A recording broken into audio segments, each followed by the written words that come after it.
With Kamala Harris at the top of the ticket, the presidential race has reset, but how much has it reset in terms of the gender gap among voters? That is what our Harry Enten has been looking at for you this morning, and he is here with us now. So set the scene. How are men and women responding to Harris? What's the big reason why Harris is gaining in the polls? Yeah, all right. It's the gender gap. It's something we've spoken about in politics for a long period of time, and we're really seeing it here. All right, let's take a look at the national polls first. This is Democrat versus Trump margin, and I want to point out this is average across the same pollsters. Look at Biden versus Trump, women and men. What we see here is the gender gap is working in Donald Trump's advantage. He holds a 9-point advantage among men against Joe Biden, and Joe Biden only held a full 4-point advantage among women. But take a look now. Look at how the race has changed. Instead of having a 4-point advantage among women as Biden did, look at Harris's advantage. It leaps up to 11 points. In fact, men haven't changed their voting patterns at all, at least in the national polls. A 9-point advantage for Donald Trump versus Joe Biden, a 9-point advantage against Kamala Harris. What has occurred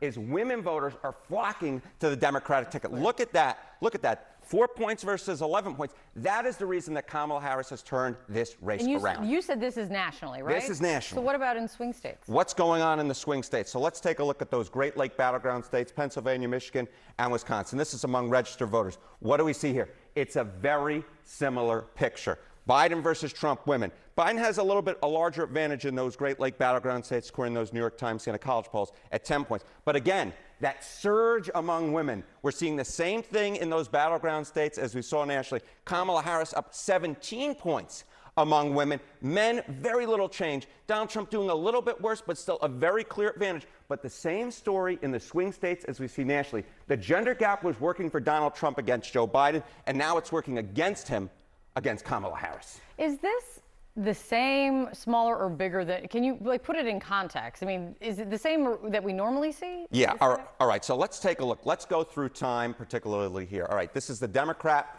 versus the Republican for president. Again, these are key Great Lake battleground states: Michigan, Pennsylvania, and Wisconsin. 2020 and 2016 are final. These are the exit polls. Yeah. 2024 is now. Look at the women margin. Look at what's going on here. Look how much better Kamala Harris is doing among women voters. It was 11 points Hillary Clinton back in 2016, 13 points in 2020. Look at this margin now, 17 points. Interestingly, the gender gap becoming wider over time. It's much wider this year than what we're normally expecting, because in fact, Donald Trump is winning men voters by 15 points. That's better than he did in 2020 in these same states, and it's even better than he did in 2016, although just slightly better. But the bottom line here is Kamala Harris is winning this race right now, at least in these key battleground states, because of what she's doing with women voters. Women voters are energized, and it is the reason that Kamala Harris turned a deficit that Joe Biden had into a lead. And also, just really quick, when we talk about we do not know, because there's a lot that goes into it, that this is because she's a woman. It's just their support for her. Correct. Yeah. We don't know. We don't necessarily know the reason. We just know she's doing better with women voters, significantly better than Joe Biden was, and better than either Joe Biden or Hillary Clinton did back in 2016. Fascinating. Great stuff, Harry. Thank you so much. Thank you. Sarah? All right, for more on this, I'm joined by Lance Trover, former spokesperson for Republican Governor Doug Burgum's 2024 presidential campaign, and Democratic strategist and consultant Simon Rosenberg. Thank you, gentlemen, for being here. As of July 2024, prices are 20% higher than they were in February of 2020, which is, people say, look, it's crushing their personal economies. So Simon, what does Kamala Harris need to do today in her first big policy speech, which is on the economy?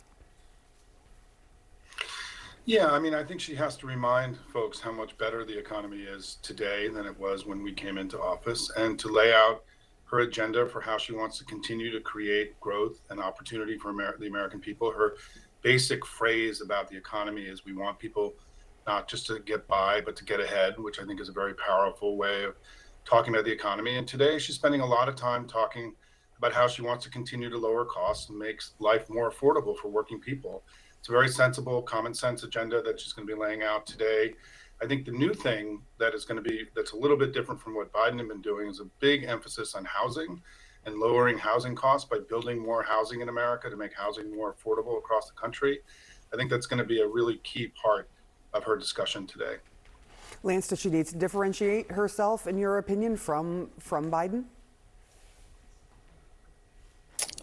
Well, I think the first thing we need to remember is how we got here. You talked about it just now. Prices are up over 20%. She and Joe Biden are the reason it's here. Today is the anniversary of the signing of the Inflation Reduction Act, which, as we all know, dumped a ton of money into the economy and lit inflation on fire. So that's first and foremost. This is like the arsonist calling the fire department today. And look, a couple of her proposals, no taxing on tips and expanding the child tax credit, are things that the Trump campaign has already called for. But what's most disconcerting to me about this are these like Soviet-style price controls that she's going to call for. I mean, it's like, hey, the Soviets called, they want their price controls back. I mean, that is most talking about the price controls on drugs? On food. She's going to call for government intervention, price controls on food. That's something we tried in the 70s. It didn't work. I mean, the Soviets called.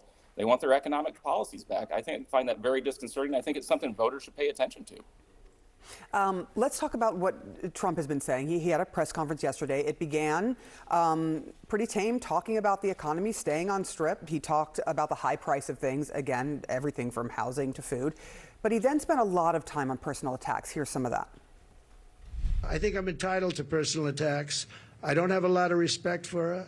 Virtually 100% of the net job creation in the last year has gone to migrants. Actually, beyond a number of 100%. It's a much higher number than that. Kamala is reportedly proposing communist price controls, the Maduro plan, like something straight out of Venezuela. She actually called me weird. He's weird. She's weird in her policy. 100% of jobs has not gone just to migrants. All right. This seems to be a strategy to show that he's doing press conferences, to show that Kamala Harris is not doing press conferences. Axios put it very succinctly this way, that the Trump campaign is hoping his press conferences will goad Harris into more unscripted appearances and interviews where they believe that the vice president will stumble. So far, though, Harris isn't taking the bait. All right. So are these pressers doing what he intends for them to do, Lance? 2-0. 2-0. What 2 press conferences he's done in the last week. How many has she done? 0. They won't even commit to doing one by the end of August. And I think that's a travesty for the voters in this country, that she is not stepping out and taking questions from reporters unscripted, not in front of a teleprompter, not with a scheduled list of reporters to call on. I mean, we're 80-some days out of an election, and we have a presidential candidate who isn't willing to step in front of the media and answer questions. What does that tell you in terms of what they're doing? Now, look, I get it. I get the play and what they're trying to do. But at one point, this honeymoon's going to come to an end. Post-Labor Day, voters are going to start keying in, and I think they're really going to start looking at these candidates closely, their economic policies and where they stand. So I'm not sure the strategy can play out post-Labor Day for sure. Lance points out, too, and all Simon, but when you watch these press conferences and the way that they go, do they help Trump or is it backfiring?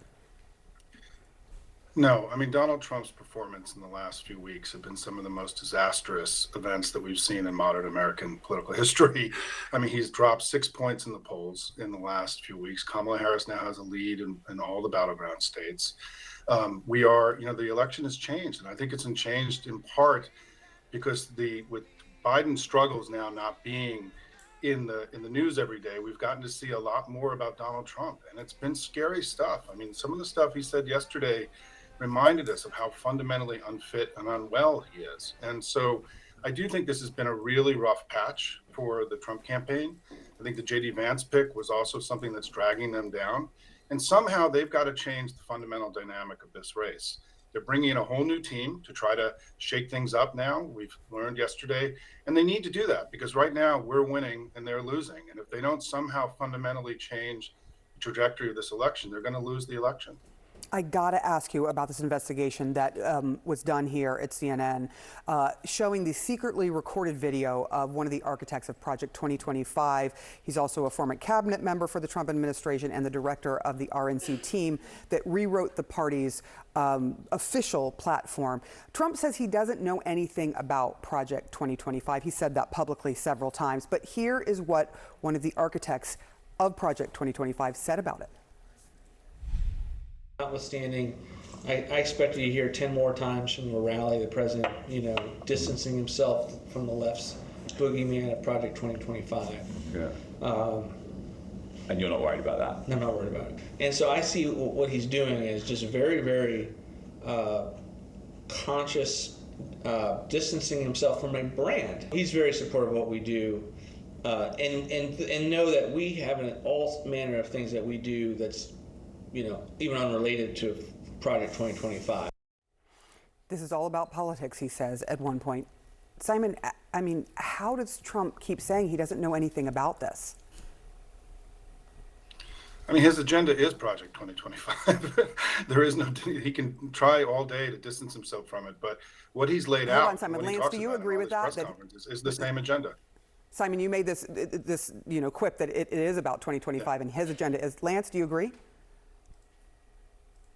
Look, the president says he doesn't know anything about 2025. We take him at his word. The media lets Kamala Harris walk back every single one of her positions every day. So I think we should take the president at his word that he doesn't know anything about it. All right, Simon Rosenberg and Lance Trover, thank you both so much for talking through this with me. Appreciate it.